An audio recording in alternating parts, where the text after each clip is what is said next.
I woke up sweating. The dream had come again.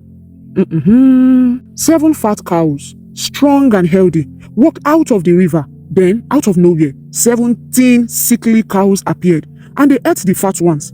But they stayed thin, like nothing had happened. I sat up in bed, breathing hard. What did it mean? Why did it feel so real? I tried to shake it off and go back to sleep. But then another dream hit me. 7 full golden heads of grain swayed in the wind.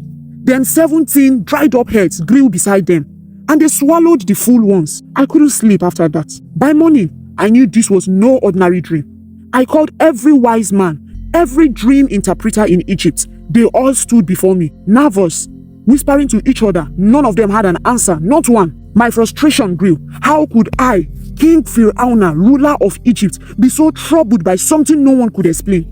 Then a voice spoke up. It was my cupbearer. His eyes were wide like he had just remembered something important. Your Majesty, he said, I have done wrong. I should have spoken sooner. When I was in prison, there was a man, a Hebrew, who told me the meaning of my dream, and it came true exactly as he said. Maybe he can help you. A prisoner? Solving dreams? It sounded ridiculous, but I was desperate. Bring him to me now. The guards rushed out and I paced the room, my frustration growing. Who was this man? Could he truly help me? Not long after, they brought him in. A young man, maybe 30, with rough clothes and sharp eyes. He didn't bow like the others. He just stood there, waiting. I wasted no time. I had a dream. I told him, no one can explain it, but I have heard you can. The man, Yusuf, they called him, shook his head. I can't, he said. My anger flared. But before I could speak, he added, but God can. Tell me the dream. So I did. Every detail. The fat cows, the thin cows, the healthy grain, the dead grain. Yusuf listened carefully. Then without hesitation, he said, your dreams are one and the same. God is telling you what he is about to do. I leaned forward. The 7 fat cows and the 7 full heads of grain mean 7 years of great harvest.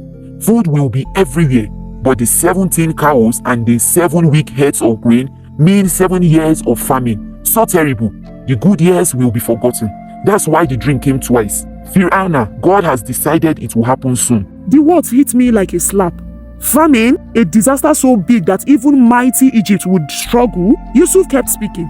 You need to act now. Find a wise man. Put him in charge and gather food during the good harvest. Store it away so when the famine comes, Egypt will survive. I stared at him. This man, a prisoner, had just given me the answer no one else could. And somehow, deep inside, I knew he was right. I turned to my officials. Can we find anyone like this man? One who has the Spirit of God in him? No one spoke. No one dared, because they all knew the answer. I faced Yusuf. Since God has shown you all this, who could be wiser than you? From now on, you will be in charge of my palace. Only I will be greater than you. The room was silent. Every official, every servant, every guard stared in shock. A prisoner, now ruler over Egypt. But I had spoken. Yusuf was the man who would save Egypt. And in that moment, I knew my dreams were no longer a warning. They were a plan. Everything changed for Yusuf after that. First, I gave him royal robes, a gold chain, and a signet ring, the symbol of authority. Then I gave him a chariot, second only to mine. And officials announced his new title, ruler of all Egypt. I also gave him a new name, Zephinat Paneah, and arranged for him to marry Asenath, the daughter of a high-ranking priest. With his new life, Yusuf fully stepped into his role. Immediately he began working. He traveled across Egypt, inspecting the land, organizing teams, and setting up massive storage cities. For 7 years, the harvests were incredible, more grain than Egypt had ever seen. Yusuf made sure it wasn't wasted. He ordered that 1/5 of everything be stored away. Barns and granaries overflowed. There was so much grain that, after a while, they stopped counting. During those good years, Yusuf and Asenath had 2 sons. He named the first Manasseh, meaning God has made me forget my troubles. And the second, Ephraim, meaning God has made me fruitful in this land. Then just as Yusuf had predicted, the famine came. The fields dried up.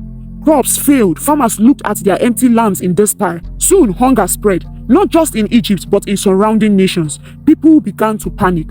But Yusuf had been ready for this. He opened the storehouses and sold grains to the people. No one in Egypt went hungry because of his plan. And as the famine worsened, people from other lands came begging for food. Yusuf became the man the whole world depended on. And among those travelers, one day came his own brothers, the same ones who had sold him into slavery years ago. But that is another story. Thank you all for listening. I love you.